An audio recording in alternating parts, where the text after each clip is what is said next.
Hello, you're on the channel Mother-in-Law Stunned, and I'm Andre Belai with you. I present to you a new, captivating story. Enjoy. Nina was walking home, trying to think of something to cook for dinner. Sometimes she had no ideas at all. Something would spin around in her head, and she'd try to capture it so she could put it together in a finished dish. Fatigue was taking its toll. She was often overwhelmed at work. At the end of the day, several cars would arrive, and she had to fill out the invoices. After such a slump, she wanted to come home and just collapse on the couch, but she had to feed her family. For now, the family consisted of her and her husband, but they were planning to expand. There was no specific time frame. They had both simply decided they were planning to have a child. These thoughts were already flashing through Nina's mind. If she couldn't cook for herself and her husband now, what would happen later? But, of course, this wouldn't stop them from having children. And then she'd be on maternity leave instead of rushing home. Hungry and tired, Nina imagined what it would be like. Her husband would return from work, and the house would already be ready. The aromas of homemade baked goods and fresh borscht would fill the entire apartment from the kitchen. In this mood, the young woman entered the apartment and seemed to be immersed in her own dreams. For a moment, she felt as if her imagination was playing a cruel joke on her. She really could smell the fragrant aroma coming from the kitchen. But very quickly, Nina realized it wasn't her imagination. Something was indeed happening in their apartment. Then her husband peeked out from the kitchen and smiled mysteriously. Nina's mood immediately lifted. Gleb was cooking dinner. It was rare, but not impossible. Gleb was a good cook. Sometimes, he'd whip something up and it was so delicious, you'd lick your fingers. My husband cooked according to his mood, but so rarely that you could count them on one hand. Usually, he'd find some simple recipe and surprise his wife. It seemed that was exactly the case this time. Nina couldn't tell from the smell what her beloved had cooked. Meanwhile, Gleb had disappeared, only to peek out again a moment later. "Not a zero, we're waiting for you in the kitchen," he said with a satisfied voice. "I have good news." His wife was even more surprised. He came out with a glass of champagne and twirled it enticingly in front of his wife, indicating what kind of company was waiting for her in the kitchen. Nina was completely at a loss, but she was very pleased to be greeted like this. All the unpleasant moments of the day immediately flew from her mind. But really, everything that had tired her out could be dismissed as nonsense. She had already forgotten that the morning had begun with positive news. The young woman untied the laces of her sneakers and smiled. What kind of day is this? One good news after another. This had never happened to her before. But she hadn't told her husband anything yet. It was as if he sensed it. She doesn't know why Gleb decided to surprise her, but now she'll make him even happier. The thing is, she wants to sell her premarital apartment. The small studio has been on the market for several months, but no one wants to take it at the price Nina wants. She even had to turn to a realtor for help. He immediately said it would be difficult, most likely they'd have to lower the price. But Nina didn't want to lower it. It was her grandmother's apartment, and she really didn't want to sell it. It was a memory.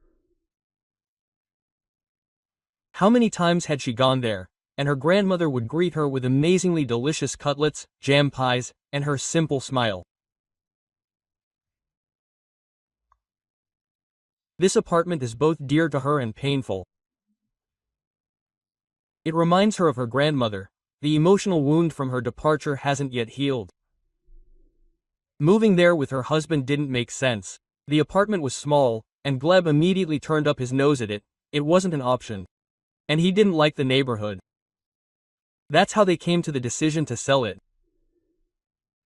Nina decided she wouldn't let anyone sell it for less than $3 million. Her husband tried to lower the price, but she wouldn't agree. The realtor tried to persuade her too, but she stood her ground, and she was right to do so. Today the realtor called and said they'd found a buyer at the price she wanted, $3 million, excluding other expenses.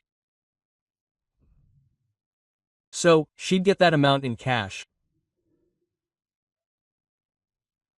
This was great news, since Nina and her husband wanted to buy a larger apartment, and then they could think about having children. Gleb partially agreed with this. On the one hand, his wife had shown him the kind of apartment she dreamed of, and what she'd chosen was beyond praise. She'd been eyeing an apartment in a new building, in a business-class building, with panoramic windows, a large, bright kitchen, and full finishing.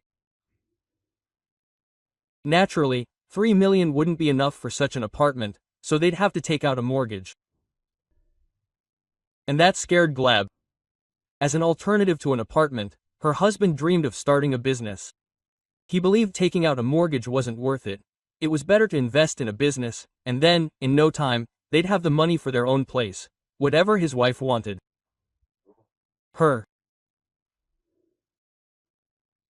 husband's plans were tempting, but Nina didn't want to take any risks. She preferred to get their own place first, pay off the mortgage slowly, and then let her husband experiment with his own businesses. However, becoming a businessman wasn't an option. He had a problem. He had no money, and he was working hard to solve it. But he approached it in a specific way. Instead of working hard, he looked for someone to borrow from. Seeing her husband's efforts today, Nina decided he'd finally come to his senses and realized that business wasn't in the cards for him. Had he really given up on his business ideas and found a real job? Flashed through her mind. A miracle couldn't happen. No one would lend him money. But he hardly won the lottery. What other reason could there be to celebrate with champagne? The only thing his wife could think of was that Gleb had gotten a normal job. After all, the one he'd been sitting on lately couldn't be called a normal job. Gleb worked for a friend at a repair shop, handling the delivery. The pay wasn't great, but he was more or less happy with it. He could do his own thing, spend time on his phone, and think about his business. Gleb hadn't yet figured out what suited him, so nothing was moving forward. Taking a glass of champagne, Nina looked at her husband hopefully, expecting to hear about his new job. But Gleb had found a way to surprise her. "Why aren't you happy?" Having finished sharing his joy, he stared at his wife in confusion. "What's there to be happy about?" Nina set her glass down and put down her fork. She didn't know how to describe what had just happened. She couldn't even believe it. "My husband should see a psychiatrist." No normal person would ever think of taking out a $3 million loan, half of which he'd already spent on a car for his parents and the other half on a friend's dubious business. "I'd also like to question the bank that issued the loan. But at least it's now clear why my husband kept saying he saw no point in working for someone else, yet he held on to his job. It's all official, after all. There's legal leave, social security, and, most importantly, a loan won't be denied. And if only he'd taken it out for a necessary cause. Although, what could be so necessary that you'd decide on such a thing without your wife? Such large expenses should be discussed together." But Gleb decided everything himself. and now he's suggesting his wife celebrate the news. I've decided everything with the business. He looked reproachfully at Nina.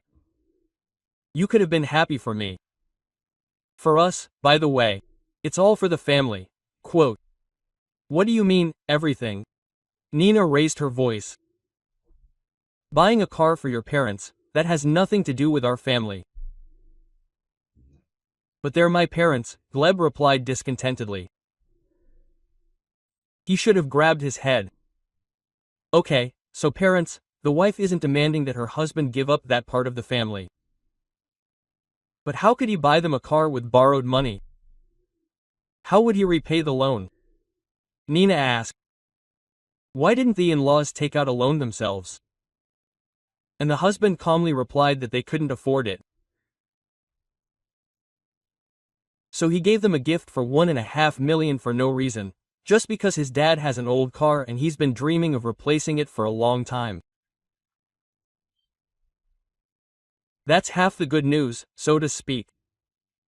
But the wife should be celebrating something else. Her husband now has a business. And he asked her not to dwell on the car. Dad has nothing to do with it at all. He wanted to celebrate the fact that he'll soon be a millionaire. Today, Gleb invested $1.5 million in part of his friend's business. He has a self-service car wash and is planning to expand. And as soon as it expands, it will begin sharing a portion of the profits from the new location with its investor. And how are you going to pay off the loan? His wife asked. Gleb perked up and began describing the wonderful future that awaited them. Business would flourish, and they'd probably even be able to repay the loan early. Nina decided to share her perspective with Gleb. She spoke calmly but firmly. Business isn't easy. For it to start turning a profit, it first needs to get going. That takes time. Gleb's friend is only planning an expansion and opening a new location. They haven't made a single penny of income from them yet. These are just plans on paper. But the loan is a reality. It's already weighing heavily on them. No one has canceled the monthly payments, Nina noted. The bank doesn't care whether your business is profitable or not. She asked a direct question. How does your husband plan to solve this problem? Giving his entire salary to pay off the loan is noble, but it creates a new problem. How will the family survive? Quote. Nina didn't hide her concern. Was he really relying solely on her income? Her salary isn't unlimited, and she wouldn't be able to cover all the expenses on her own. No, I'm not stupid, Gleb noted proudly. We do have a buyer for your apartment. With this money, we'll pay off the loan immediately. And no debt, everything is safe. Quote. Nina's eyes widened. She hadn't yet had time to tell her husband that the realtor had called, but it seemed he shared the good news with Gleb first. Which wasn't surprising, since his parents knew each other. Her husband had acted quickly. She hadn't even managed to sell the apartment yet, and he had already spent her money. This outraged his wife, and she noted that she should have consulted with her and asked her opinion. And it's not even that it's her apartment, and it's up to her to decide how to spend the money after it's sold. It's a shame that her husband doesn't think it's necessary to consult her. She would have expressed her opinion. I know you would never agree to that, her husband chuckled. With your attitude, we'll never become rich. That's why I took charge of our family finances. I'm a man, and I know better how to manage the money. I didn't want to laugh, but it wasn't funny. She asked her husband to show her the contract or other documents that documented the business transaction. She wants to see if everything is described correctly, but Gleb refused to provide her with anything. He declared that she was a woman and didn't understand finances. She can't be trusted with money at all. The wife was at a loss for words. It's Rada, who works as an accountant, who doesn't understand finances. She can't be trusted with money that has nothing to do with her husband.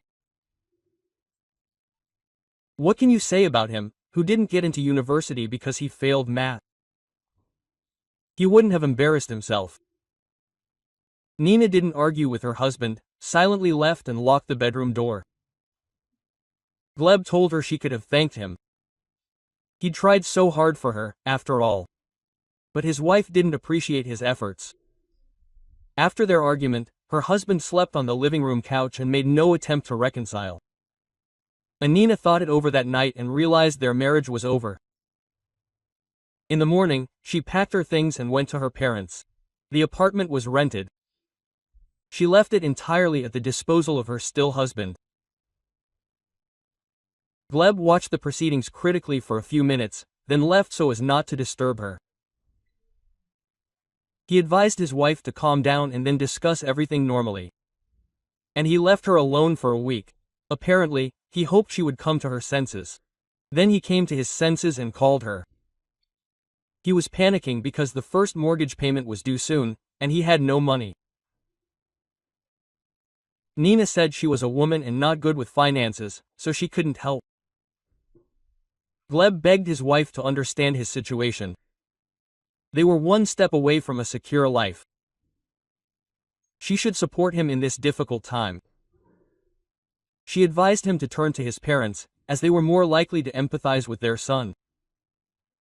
But it turned out that her husband had turned to them first. Genevieve had called out of desperation, and his parents refused to help him. They even refused to part with their brand new car.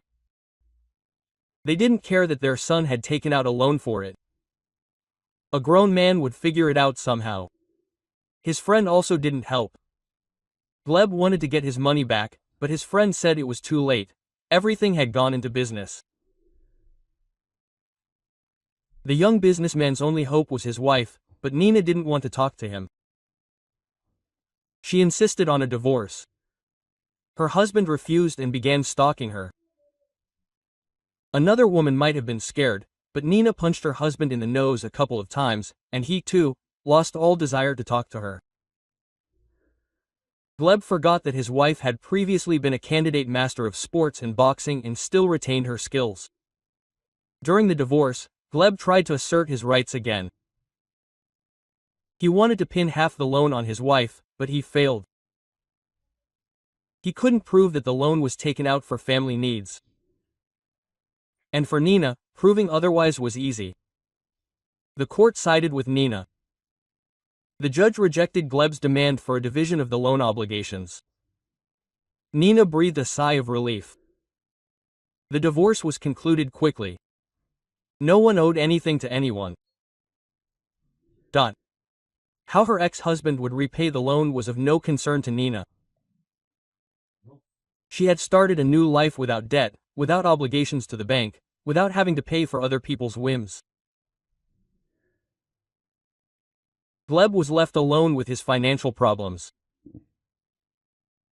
Now he had to resolve issues with the bank on his own. She would still be buying an apartment, which now no one but her would have any claim on. It's a good thing she and her husband didn't take out a mortgage together, otherwise we would have had to divide the apartment later. Thank you for listening to the end of the story. I'd be grateful if you'd support the channel with a like. Until next time.